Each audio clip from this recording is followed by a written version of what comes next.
आशा करता हूं आप सब बहुत अच्छे होंगे। मेरा नाम है सिद्धांत अग्निहोत्री, स्टडी ग्लोस पे आपका बहुत बहुत स्वागत है। दोस्तों, किरण रिजिजू जो हमारे लॉ मिनिस्टर हैं, उन्होंने एक डिबेट, एक बहस छेड़ दी है और ये बहस बाप रे बाप, कॉलेजियम वर्सेस एनजेएसी। बात करेंगे दोस्तों कि ये क्या बहस है और क्या इतना ज़्यादा बवाल जो है वो मचा हुआ है। पीपीटी वाइज में चलूंगा, ठीक है। यहाँ पे बेसिकली सुप्रीम कोर्ट के अपॉइंटमेंट की बात होगी। बहुत अच्छे से एक चीज़ समझा दूंगा। सुप्रीम कोर्ट और सेंटर ने ये बोला है कि हाउ जजेस शुड बी अपॉइंटेड। देखिए, जजेस का अपॉइंटमेंट एक हमेशा कंट्रोवर्शियल इशू रहा है। ये एक ट्रायंगल है। मॉन्टेस्क्यू ने बोला था ना, सेपरेशन ऑफ पावर। यहां पे है हमारी जुडिशरी, एग्जीक्यूटिव, लेजिस्लेचर। ये सेपरेशन ऑफ पावर है ना।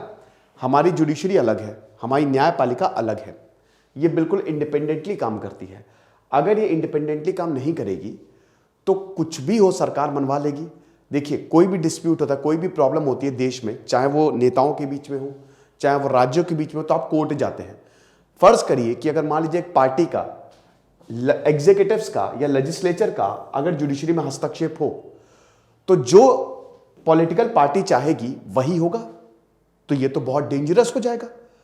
कल को मान लीजिए कि आपको उठा के जेल में डाल दिया, आप कोर्ट चले गए, कोर्ट ने आपको छोड़ दिया कि गलत है और सजा होगी उन लोगों पे जिन्होंने ये काम किया है। लेकिन अगर मान लीजिए कि ऐसा नहीं हुआ, तो क्या आपको जेल में डाला जाएगा? आप जेल में रहेंगे, है कि नहीं? इसीलिए तो आर्टिकल 32 को heart and soul of the constitution बोला जाता है, जो 5 तरीके के रिट्स है, बहुत इंपॉर्टेंट है। तो ये सेपरेशन ऑफ पावर है। पावर सेपरेट है। जुडिशरी अपना काम करेगी, एग्जीक्यूटिव अपना काम करेंगे, लेजिस्लेचर अपना काम करेंगे, ठीक है ना। अब यहां पे बात आती है कि एक दूसरे को चेक करती है। जुडिशरी एग्जीक्यूटिव को चेक करती है, एग्जीक्यूटिव लेजिस्लेचर को चेक करता है। लेजिस्लेचर चेक्स एंड बैलेंसेस हैं कि अगर जैसे एग्जीक्यूटिव, जुडिशरी या लेजिस्लेचर अगर थोड़ा सा भी ये डिविएट होंगे, अपनी पावर का गलत इस्तेमाल करेंगे, तो इनको हटा दिया जाएगा। यस, समझ रहे हो? चेक्स एंड बैलेंसेस है। अब यहां पे जुडिशरी एकदम आजाद है। ये बहुत, यही जुडिशरी है तो हमारी डेमोक्रेसी है। लेकिन कई बार मुद्दा यह होता है कि जो जजेस हैं, जजेस, सिर्फ जजेस ऐसे हैं जिनका अपॉइंटमेंट में एग्जीक्यूटिव का बिल्कुल हाथ नहीं है। यानी कि जो जजेस का अपॉइंटमेंट है, चाहे वो सुप्रीम कोर्ट के चाहे हाई कोर्ट के हो, वो जजेस ही अपॉइंट करते हैं। एक कॉलेजियम सिस्टम बना है, वही अपॉइंट करता है। अभी हम उसकी आगे बात करेंगे, ठीक है। अब 2015 में एक बिल आता है, national judicial appointment commission, NJAC जिसको बोला जाता है। सुप्रीम कोर्ट ने इसको खारिज कर दिया। क्यों? क्योंकि इसमें एग्जीक्यूटिव्स थे, इसमें नुमाइंदे थे, मिनिस्टर्स थे जो कि जजेस को अपॉइंट करेंगे। तो सुप्रीम कोर्ट ने यह बोला कि यह basic structure of the constitution के खिलाफ जाता है। अब मैं कई बार बता चुका हूं कि बेसिक स्ट्रक्चर क्या है। बेसिक स्ट्रक्चर जैसे जो मूलभूत ढांचा, ये कहीं आपको कॉन्स्टिट्यूशन में नहीं मिलेगा, लेकिन जैसे जैसे केसेस आएंगे वैसे वैसे हम डिफाइन करेंगे कि बेसिक स्ट्रक्चर क्या है। तो यानी कि अगर हमने इसको बदला तो बेसिक स्ट्रक्चर ही टूट जाएगा। यानी कि संविधान के खिलाफ जा रहा है तो इसको स्ट्रक डाउन कर। और हम सबको पता है कि अगर कोई भी चीज संविधान के खिलाफ जाएगी तो अपने आप नल एंड वॉइड हो जाएगा। तो ये एनजेएसी वही खत्म हो गया 2015 में। सुप्रीम कोर्ट ने बोला कि भाई जो अपॉइंटमेंट है जजेस का, सिंपल वर्ड्स में अगर मैं बोलूं, वो जजेस ही करेंगे, कोर्ट ही करेगा, बाहर से आप मत आइए। यहां पे भी आप पॉलिटिकल पार्टी अपने मिनिस्टर्स घुसा दोगे तब तो आप अपने हिसाब से जजेस होंगे। लेकिन यहीं पे बहस छिड़ गई है। कैसे? चलिए आगे बढ़ते हैं। ये मैंने आपको थोड़ा सा एक बता दिया। अब देखिए, किरण रिजिजू ने क्या बोल दिया। इन्होंने बोला कि कॉलेजियम सिस्टम ओपैक और अनअकाउंटेबल है। बाप रे, ओपैक मतलब पारदर्शी नहीं है, हमको नहीं पता कौन जज अपॉइंट हो रहा है। यह तक किरण रिजिजू ने बोल दिया। कुछ वकील जो हैं वो ही पूरे इस सिस्टम को चला रहे हैं, वो जजेस को डरा धमका रहे हैं, ये तक बोल दिया है किरण रिजिजू ने। और अनअकाउंटेबल का मतलब ये कि पब्लिक को पता ही नहीं है, पब्लिक को पता ही नहीं है कि कैसे सिलेक्शन हो रहा है, कौन जज बन रहा है। देखिए, जजेस स्पेंडिंग मोर टाइम ऑन जजेस अपॉइंटिंग। अब यहां पे बता रहे हैं, हम सबको पता है कि करोड़ों केसेस पेंडिंग है, तो किरण रिजिजू बोल रहे हैं कि जजेस अपॉइंटमेंट पे ज्यादा टाइम स्पेंड कर रहे हैं, केस को डिसाइड कम कर रहे हैं। ये एक ऐसा खतरनाक बयान है दोस्तों, एक ऐसा रेवोल्यूशन है कि पूरा हिल गया है। जो लीगल सिस्टम है ना, हिल गया इस बयान से। लॉ मिनिस्टर ये बात कह रहे हैं।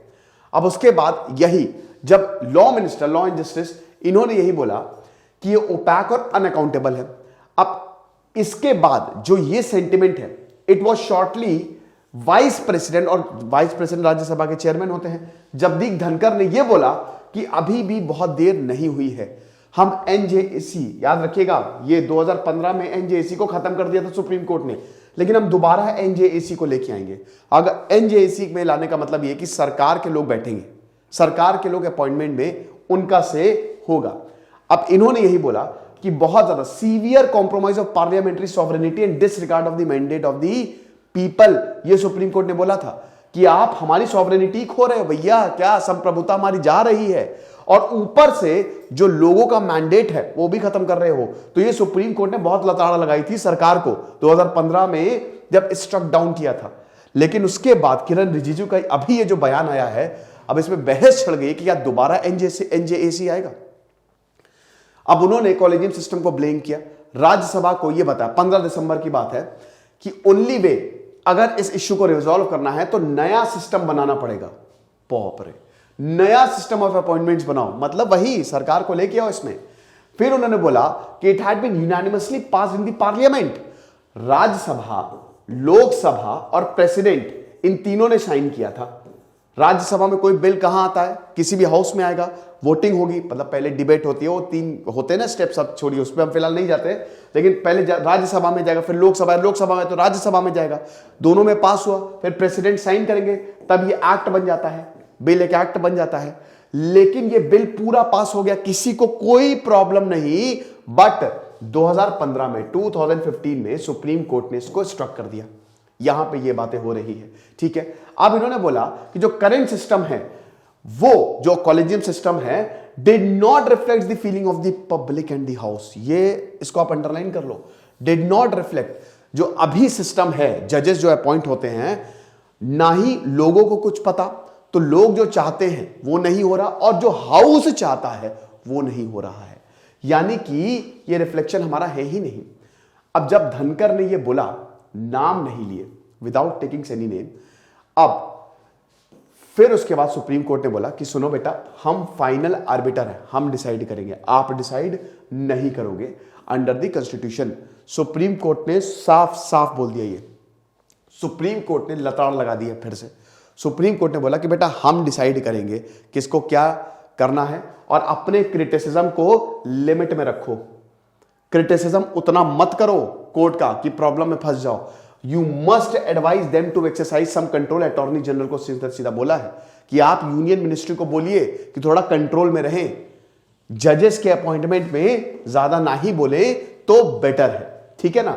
ये सुप्रीम कोर्ट ने इसके बाद बोला।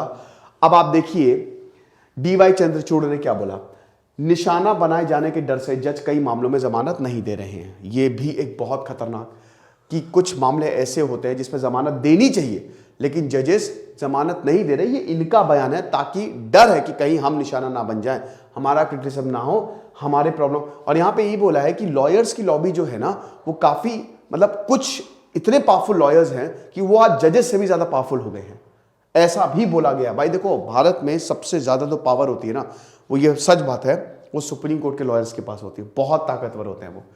कॉलेजियम सिस्टम आप देखिए, अब it is the system of appointment. क्या है कॉलेजियम सिस्टम और एनजेसी को हम कंपेयर करते हैं, ठीक है। अब आपको पूरा मामला पता चल गया, अब हम इसमें कूदते हैं। ये एक सिस्टम ऑफ अपॉइंटमेंट है, 3 जजेस, फर्स्ट जज केस, सेकंड जज केस, थर्ड जज केस, 3 जजेस केस है।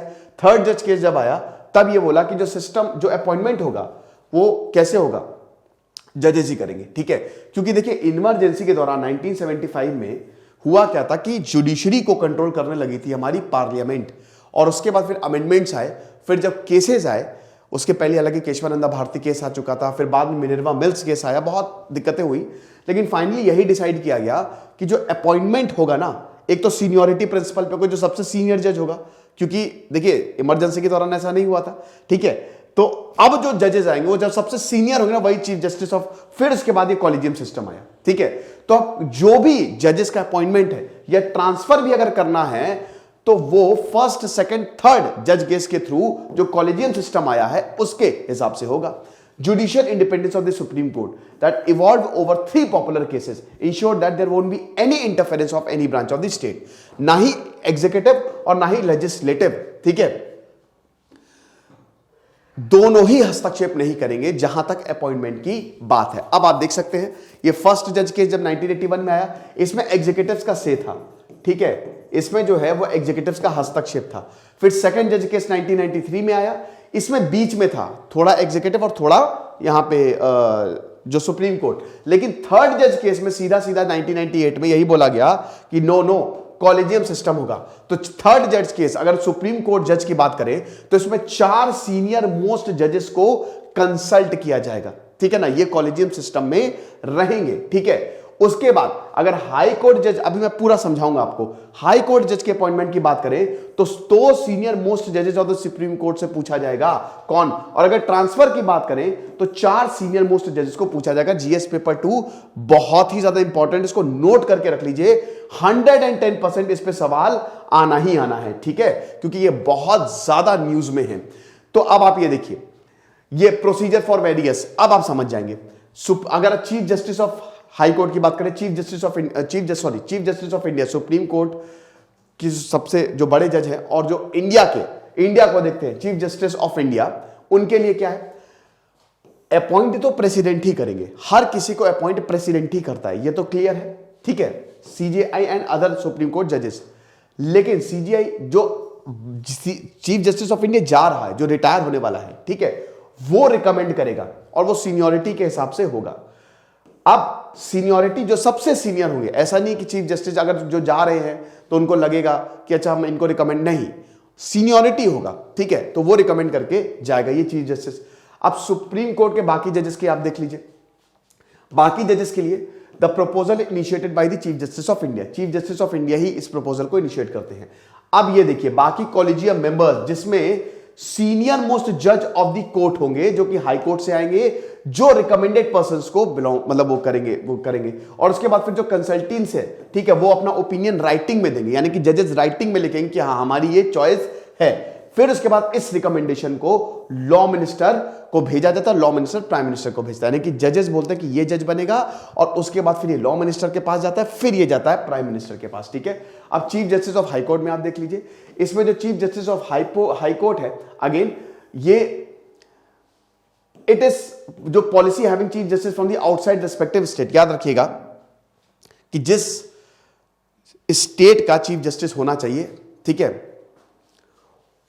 मान लीजिए कि जैसे अगर एमपी का चीफ जस्टिस, हमको हाई कोर्ट का, एमपी के हाई कोर्ट का चीफ जस्टिस जो है वो अपॉइंट करना है, तो पॉलिसी है कि जो जजेस होगा बाहर का नहीं, वहीं का ही होगा, ठीक है ना, हम वहीं उसी हाई कोर्ट से ही उसको बनाएंगे। देन उसके बाद कॉलेजियम जो है वो फिर ये कॉल लेता है। अब हाई कोर्ट जजेस जो है again they are recommended by the collegium system. देखिए याद रखिएगा कि जहां तक सुप्रीम कोर्ट की बात है तो सीनियर मोस्ट जज और 4 जजेस होंगे। हाई कोर्ट की अगर बात है तो इसमें एक सीजेआई और 2 सीनियर मोस्ट जज, यहां पे 4 हो जाएंगे सुप्रीम कोर्ट में और यहां पे 2 हो जाएंगे, बस ये डिफरेंस है, ठीक है। और अगेन प्रपोजल फिर से जो आउटगोइंग सीजेआई है वो बताता है, मतलब जो यहां पे हाई कोर्ट है, chief justice of high court है, वो बताएगा और अगेन ये सीनियरिटी प्रिंसिपल पे होगा, बाकी थोड़ा सा रिपीटेड है। फिर ये अगेन मिनिस्टर को जाएगा और उसके बाद फिर ये आगे भेजेगा और उसके बाद फिर इस तरीके से अपॉइंटमेंट होता है। तो अभी तक आपने ये अपॉइंटमेंट देखा, अब आपने कहीं पे भी इसमें ये देखिए कॉलेजियम सिस्टम में कोई मिनिस्टर है, नहीं देखा होगा। अब कॉलेजियम सिस्टम का क्रिटिसिज्म आप देख सकते हैं कि सबसे पहले अनकॉन्स्टिट्यूशनल और ऑटोक्रेटिक है, कि हमको पता ही नहीं है, कहीं पे भी ये संविधान में है ही नहीं। संविधान में भाई ये तो केस के हिसाब से आया है ना, संविधान में तो अपॉइंटमेंट इस तरीके का कहीं बताया ही नहीं है, कॉलेजियम सिस्टम को बताया ही नहीं है, ठीक है ना। उसके बाद अनडेमोक्रेटिक इसलिए है क्योंकि अभी तक ये लोगों को बताया ही नहीं जाता है। लोगों डेमोक्रेटिक का मतलब ये है कि लोगों को पता होगा, अनडेमोक्रेटिक का मतलब है कि लोगों को पता ही नहीं कि किस तरीके से अपॉइंटमेंट जो है वो हो रहा है। फिर नॉन ट्रांसपेरेंसी और ओपैक, इसकी भी बात करता है कि इसमें कोई भी ऑफिशियल प्रोसीजर है ही नहीं सिलेक्शन के लिए, रिटन मैनुअल नहीं है, ठीक है, ये तो बस ऐसे बोल दिया है, लेकिन ऐसे पूरा मैनुअल नहीं है कि किस तरीके से काम होगा। सिलेक्टिव पब्लिकेशन नहीं है, जो मीटिंग्स होती है ना, लगातार मीटिंग्स होती रहती है, उसका भी कोई हमको इंफॉर्मेशन नहीं मिलती है। फिर उसके बाद कोई भी एलिजिबिलिटी क्राइटेरिया नहीं है। तो प्रॉब्लम ये है कि ओपैक बहुत, ये सिस्टम जो है ये पूरी तरीके से ट्रांसपेरेंट ही नहीं है। हमको नहीं पता कि कॉलेजियम सिस्टम के अंदर किस तरीके से काम हो रहा है। और नेपोटिज्म की अगर बात करें तो इसमें यह है कि जो प्रीवियस जजेस हैं वो अपने फेवरेट को अपॉइंट करते हैं, जो कुछ लॉयर्स हैं वो अपने फेवरेट को रिकमेंड करते हैं। तो इस तरीके से थोड़ा सा यहां पे ये भी हमको देखने को मिलता है, ऐसा क्रिटिसिज्म होता है। लेकिन दोस्तों अब इसमें फेवर में क्या है, अब आप ये देखिए कि यहां पे कोर्ट बोलते हैं कि एक बात बताइए, आप ये बातें बता रहे हैं, आप जो अपनी सरकार चला रहे हैं, जो लेजिस्लेचर, क्या वो सही चल रही है? आप जो पॉलिसी बता रहे हैं, आप हर चीज में अगर सरकार को डाल दोगे तो फिर जुडिशरी रही कहां? जुडिशरी है तो डेमोक्रेसी, हम लोगों को बचाते हैं। हम लोगों को कोविड में आपने देखा जुडिशरी ने क्या काम किया, अगर ये काम सरकारों के ऊपर छोड़ देते तो हो जाता बंटाधार, है ना?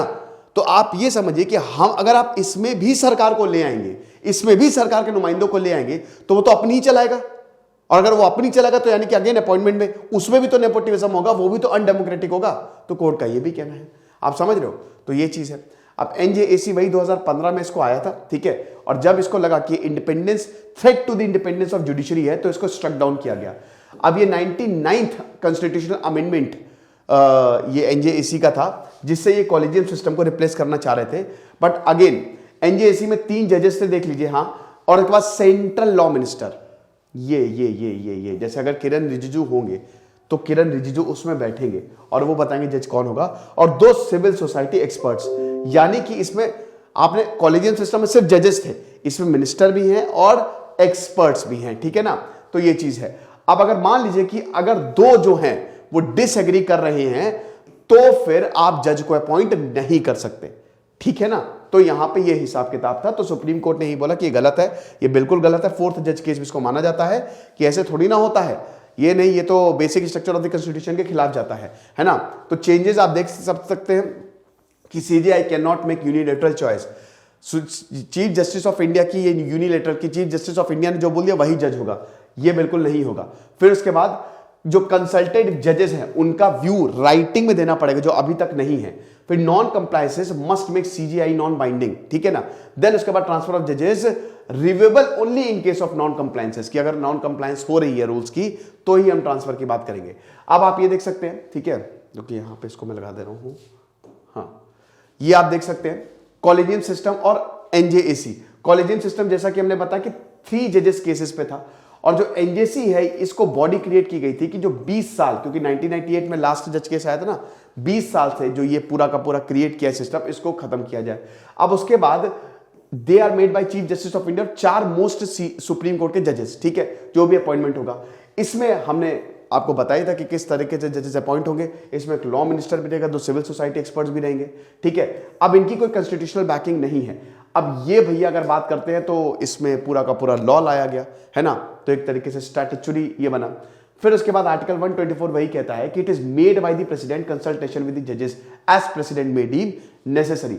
तो यहां पे ऐसा कुछ नहीं था, यहां पे मिनिस्टर्स है, ठीक है। Critics says it's a door, closed door. यहां पे क्रिटिक्स नहीं बोला कि क्लोज्ड डोर है, और यहां पे बोला कि अगर मान लीजिए, यहां पे क्रिटिक्स ने बोला कि भाई ये एनजेएसी जो आ रहा है इसमें तो सीधा सीधा सरकार का हस्तक्षेप हो जाएगा, यानी कि इसमें सरकार का अपर हैंड जो है वो रहेगा। फिर ये पूरा का पूरा हिसाब किताब था, मैं दोबारा इसको नहीं समझाऊंगा, ठीक है, कई बार समझा चुका हूं इस पूरे के पूरे लेक्चर में। तो ये चीज है, आप इसको आराम से देख लीजिएगा, ठीक है। तो सिग्निफिकेंस भी हमें देखिएगा कि ये भाई अकाउंटेबिलिटी प्रमोट करेगा, आरटीआई कंप्लायंस होगी, right to information, public realm के अंदर आ जाएगा अगर ये आता है एनजेएसी, ठीक है, कि हर किसी को पता रहेगा, लोग यहाँ पे जो अपॉइंटमेंट जो है वो फिर अकाउंटेबल होंगे। अब देखिए ऑपोजिशन, कांग्रेस ने बोला कि हम इसको हर हाल में अपोज करने वाले हैं, ठीक है, और इस तरीके की मतलब बहुत लोग इसको सपोर्ट नहीं कर रहे। कांग्रेस इसलिए शायद सपोर्ट नहीं कर रही होगी क्योंकि बीजेपी सरकार है, और अगर यही कांग्रेस करती तो बीजेपी सपोर्ट नहीं करती, माइट बी पॉसिबल, ठीक है। तो यही बोला कि सेंट्रल जो रिन्यू कर रहा है, ये कॉलेजियम सिस्टम को वापस क्रिटिसाइज कर रहा है, ये फिर से इस बिल को लाना चाहता है और हम इसको बिल्कुल अपोज करेंगे। कांग्रेस के जो लीडर्स हैं ये बिल्कुल सपोर्ट नहीं करने वाले। आरजेडी ने बोला है कि हाँ, अगर एनजेएसी जो है उसमें अगर कास्ट कम्युनिटी का रिप्रेजेंटेशन नहीं होगा, अब ये तो और अलग ही लेवल पे जा रहे हैं कास्ट कम्युनिटी, तो हम इसको सपोर्ट कर सकते हैं। डीएमके ने भी इसको क्वेश्चन किया। बात ये है कि यहां पे कुछ सपोर्ट में कुछ सपोर्ट में नहीं है, तो वो तो आगे देखेंगे। शशि थरूर ने बोला कि अगर जुडिशरी की इंडिपेंडेंस को क्वेश्चन किया जाएगा तो हम हर हाल में इसको अपोज करने वाले हैं। बाकी किरण रिजिजू आप देख सकते हैं कि हम न्यायपालिका को मजबूत बनाने में कुछ भी करेंगे, ठीक है, सारी चीजें करेंगे जो हमसे पॉसिबल होगा। तो ये लेक्चर था, आई होप आपको सारी क्लैरिटी मिल गई होगी।